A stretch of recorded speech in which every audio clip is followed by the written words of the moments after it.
अली मान असफर साहब की लिखी हुई एक गज़ल मलिक रिजवान MRK की जानिब से। फासले तो और भी बढ़ सकते हैं तकरार से, फासले तो और भी बढ़ सकते हैं तकरार से। काम लो तुम कुछ ज़रा सा फहम से, अफकार से। ये फसूं साजी दिखाना छोड़ दे कुछ तो समझ, ये फसूं साजी दिखाना छोड़ दे कुछ तो समझ। रास्ते सारे मोहब्बत के नहीं दुश्वार से।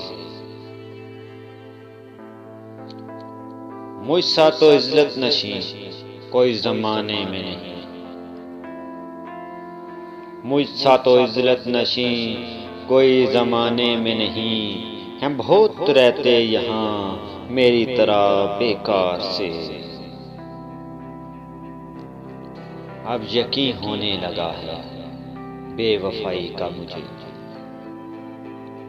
अब यकीन होने लगा है बेवफाई का मुझे।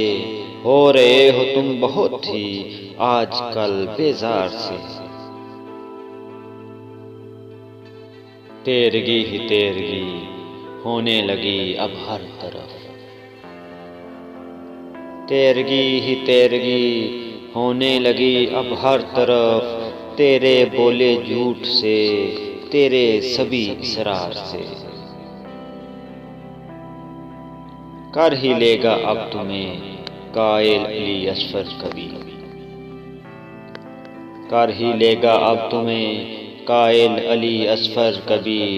अपने उम्दा ज़र्फ़ से, अपने हसी किरदार से, अपने उम्दा ज़र्फ़ से, अपने हसी किरदार से।